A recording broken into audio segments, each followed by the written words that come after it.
تو دیکھیے کہ یہ اس سے پوری کیس اسٹڈی سے آپ کو اندازہ ہو گیا کہ رسول اللہ صلی اللہ علیہ وسلم کے ایٹیٹیوڈ میں اور پھر آپ کے صحابہ کرام رضی اللہ عنہم کے ایٹیٹیوڈ میں سیم یہی تھا کہ پوری عزت اور ہر انسان کی ذہنی آزادی تھی. لیکن پھر ہوا کیا کہ ہمارے یہاں نفسیاتی غلامی آئی کہاں سے؟ اس کو ایک بڑے اسکالر شاہ ولی اللہ صاحب نے، جب ان کا انتقال 1762 میں ہوا تو اس سے کچھ عرصہ پہلے انہوں نے اپنی بک لکھی حجت اللہ البالغہ، اسی کا ترجمہ میں عرض کر دیتا ہوں، انہوں نے فارسی میں لکھی تھی. تو وہیں سے ہمیں اندازہ ہوگا کہ ہمارے ہاں نفسیاتی غلامی آئی کہاں سے. شاہ ولی اللہ بیان کرتے ہیں کہ یہ جان لیجئے کہ 4 صدی ہجری تک، کہ رسول اللہ صلی اللہ علیہ وسلم سے 400 سال تک سے پہلے لوگ کسی خاص مکتب فکر کی تقلید کرنے پر متفق نہیں تھے. قوت القلوب ایک کتاب ہے، اس کے ابو طالب مکی وہ بیان کرتے ہیں کہ یہ کتابیں مجموعے سب نئی چیز ہے. لوگوں کی آراء کی بنیاد پر اپنی رائے قائم کرنا، لوگوں میں سے کسی ایک شخص کے نقطہ نظر کے مطابق فتویٰ دینا، اپنے امام کی رائے کو مضبوطی سے تھامے رکھنا، ہر چیز میں اسی کی رائے کو بیان کرنا اور اسی کے نقطہ نظر کو سمجھنے کی کوشش کرنا اور دوسرے نقطہ نظر کو سمجھنے سے اجتناب کرنا پہلی اور دوسری صدی میں لوگوں کا رواج نہیں تھا. تو امیجن کریں کہ رسول اللہ صلی اللہ علیہ وسلم کے بعد 400 سال تک سچویشن رہی کہ ہر آدمی لاجیکلی اپنی عقل سے سوچتا تھا اور اسکالرز کی بات کو سوچتے تھے، پڑھتے تھے، ان کے ریزنز کو بھی سوچ لیتے تھے، دلیل کو سوچ کے پھر ڈیسیژن لیتے تھے. یہ نہیں تھا کہ کسی ایک آدمی ایک استاد کے بس وہ انڈر ہی پھر نہیں، یہ ایسا نہیں تھا. اس کے بعد پھر شاہ ولی اللہ بیان کرتے ہیں کہ بعد کے صدیوں میں ایک نئی چیز آئی جسے تخریج کہا جاتا ہے. یعنی تخریج کیا ہے کہ علمی تاریخ کے اندر وہ کہ بکس میں پوری وہ ڈیٹیل لے کے وہ پڑھتے ہوتے تھے کہ جناب اس کے اندر فلاں صاحب نے اس طرح سے ایسے ریسرچ کیا، وہ کرتے تھے. تو مطالعے سے معلوم ہوتا ہے کہ 4 صدی کے اہل علم کسی خاص امام کے مکتب فکر کی تقلید نہیں کرتے تھے، اسی میں غور و فکر کرنے اور اسی کی بیان کرتے رہنے کے معاملے میں متفق نہیں تھے. ان میں سے علماء اور عام لوگ دونوں ہی شامل تھے. تو یہ وہی 4 صدی کی سچویشن بھی وہ بیان کر رہا ہے. پھر جہاں تک تو عام لوگوں کا تعلق ہے تو وہ ان معاملات میں جس میں مسلمانوں یا مجتہدین کی اکثریت میں اتفاق رائے ہو تو وہ رائے صاحب شریعت رسول اللہ صلی اللہ علیہ وسلم کے کسی کی تقلید نہیں کرتے تھے.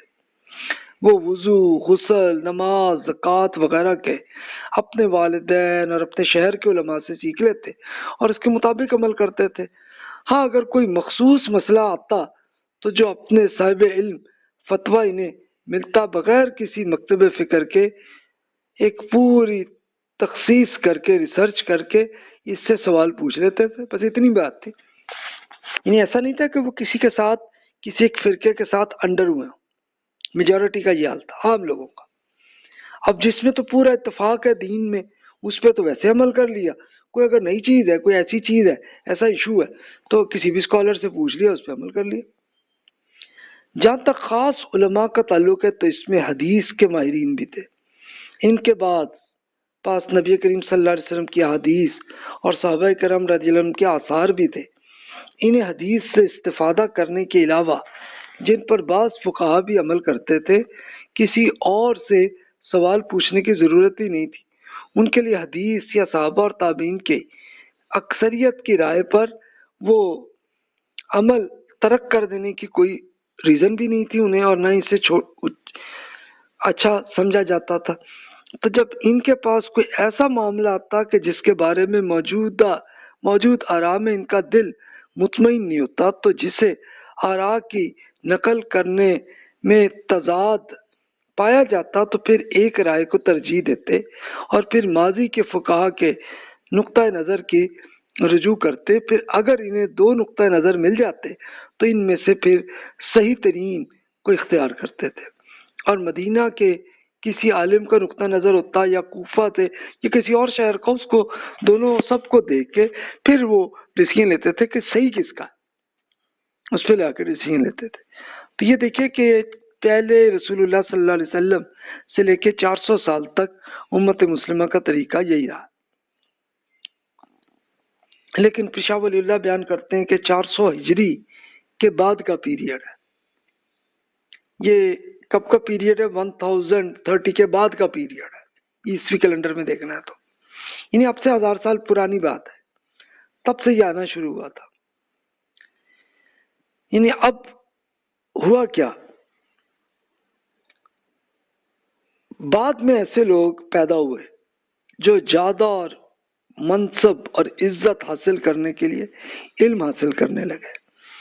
اس کے بعد فقہا مطلوب کی بجائے طالب بنتے چلے گئے، اور وہ لوگ جو بادشاہوں سے دور رہنے کی وجہ سے معزز تھے اب ان کے گرد اکٹھا ہونے کی بجائے ذلت کا شکار ہو گئے، سوائے اس کے کہ جسے اللہ تعالیٰ نے توفیق دی اس سے بچ گئے. وہ ان سے پہلے ایسے لوگ تھے جنہوں نے علم الکلام یعنی عقائد کے جو فلسفے جو بنے ہوئے تھے، یہ پورے فلسفے کے انہوں نے اس میں جو بکس لکھی تھی، یہ لوگ اس علم سے متعلق مختلف آراء اکٹھا کرنے اور ان کا حوالہ دینے، سوال جواب کرنے اور بحث و مباحثے کا طریقہ کار طے کرنے میں ضرورت سے زیادہ مشغول ہو گئے، جس کے نتیجے میں جو کام سینہ بسینہ ہو رہا تھا وہ منظر عام پہ آنے لگا.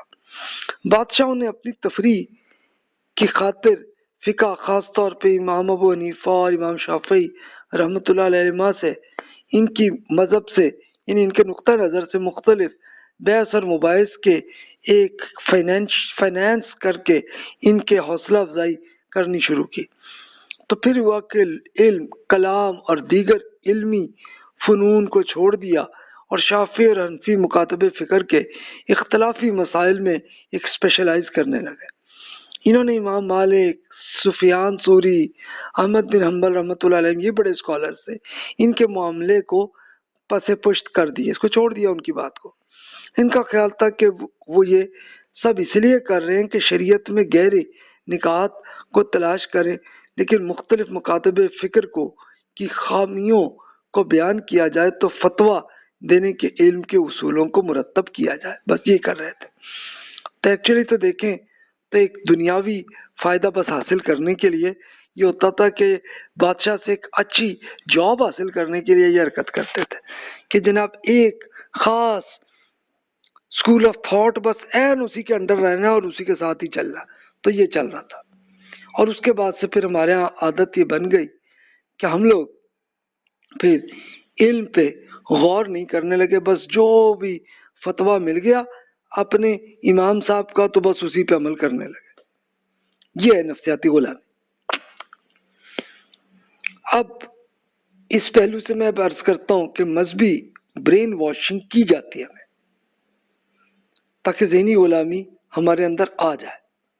اس کے طریقے میں عرض کر دیتا ہوں، ایکسپیرینس آپ نے اگر آپ کا ہوا ہے تو آپ دیکھ سکتے ہیں، ورنہ ادروائز آپ کسی بھی مذہبی لوگوں کو دیکھ سکتے ہیں کہ جن میں یہ ہوا ہے، تو آپ نے ان کی اگر کیس اسٹڈی دیکھی ہو تو وہ کر لیں. میں کسی کے نام نہیں عرض کروں گا ورنہ وہ تعصب ہو جائے گا، جس کا میں پچھلے لیکچر میں عرض کر رہا تھا کہ ہمیں بچنا.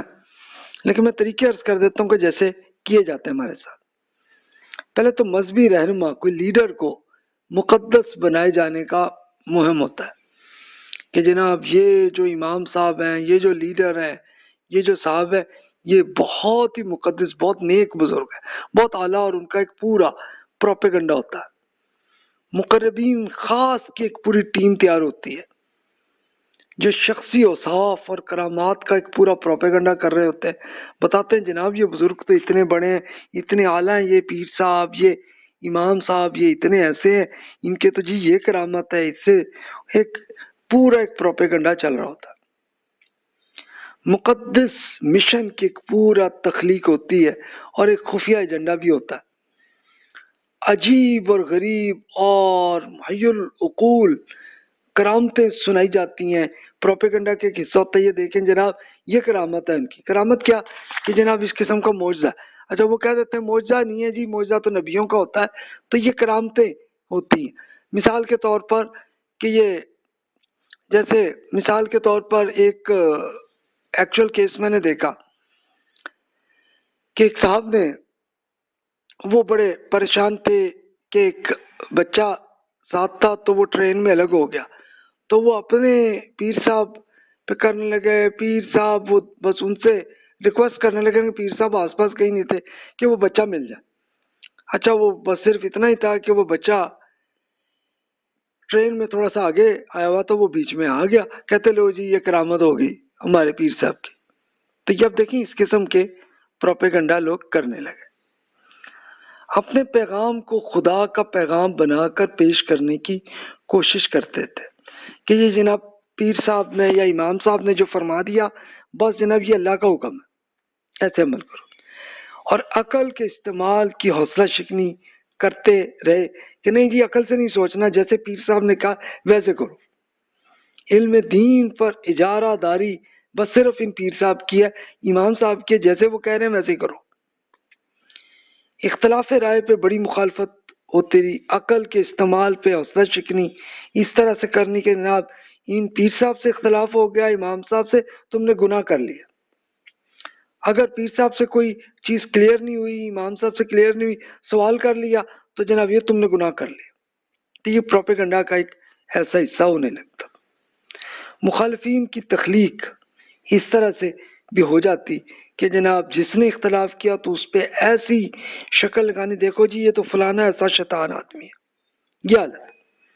مکمل معلومات کی عدم فراہمی کرنے لگتے کہ پوری اصل سینیریو سامنے نہ آئے، بس بندے کو مختصر طریقے سے اتنا بتا دو مفتی صاحب نے یہ بات ایسے فرمائی ہے بس ویسے عمل کرو۔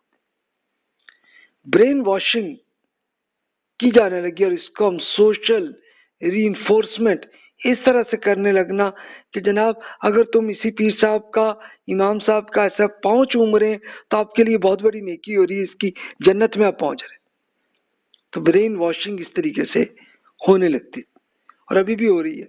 آپ کا اگر ایکسپیرینس ہے آپ دیکھ سکتے ہیں، میرا ایکسپیرینس ہوا ہے تو میں نے شیئر کر رہا ہوں آپ سے۔ برین واشنگ کے لیے مذہب کا استعمال اس طرح سے کرنا کہ جناب عقل پہ نہیں غور کرو، بالکل جذباتی ہو کر دین پہ عمل کرو، اور دین کیا ہے جو ان کے پیر صاحب یا امام صاحب جو فرما رہے ہیں وہ ہے۔ وفاداری کا امتحان چیک کر لینا کہ ہاں جی این وہ امام صاحب کے مطابق عمل کر رہے، نہیں کوئی غلطی ہوئی ہے اور تمہیں غلطی فوراً توبہ کرو صحیح ہو جاؤ۔ خدا اور بندے کے درمیان واسطے کا ایک تصور پیش کرنا کہ نہیں جی تم اللہ تعالیٰ سے ڈائریکٹ نہیں کر سکتے، تم پیر صاحب سے ریکویسٹ کرو، وہ جا کے اللہ تعالیٰ سے دعا کریں گے، آپ کا مسئلہ حل کریں گے۔ تو وہیں سے لوگ پھر یہ ہونے لگا کہ پیر صاحب فوت ہونے لگے تو انہی کی قبر میں آ کے ان سے مانگ رہے ہوتے کہ جناب آپ اللہ تعالیٰ سے دعا کریں۔ اور اطاعت امیر کی احادیث کا استعمال، جیسے کچھ احادیث میں یہ حکم ہے نا کہ بھی آپ اپنے حکمران کی اطاعت کریں، اس سے آپ بغاوت نہ کریں، تو یہ احادیث میں تو اس کو یوز اس طرح کرنا کہ بس جناب ہمارے امام صاحب نے، پیر صاحب نے فرمایا اس کے عین مطابق عمل کرو، یہ تو حدیث میں حکم ہے۔ حالانکہ حدیث میں تو خود آپ کی حکومت پہ حکم تھا، لیکن وہ اس طرف لگا دینا۔ تو نفسیاتی غلامی کو پھر آئندہ اگلی نسلوں تک منتقل اس طرح کرنا کہ اب ایک مرید بن گیا تو اس مرید کے بچوں پہ بھی وہی پروپیگنڈا کرنا، اور تاکہ آن گوئنگ یہ سلسلہ رہے۔ تو یہ صدیوں میں یہ سلسلہ چلتا آج تک جاری ہے۔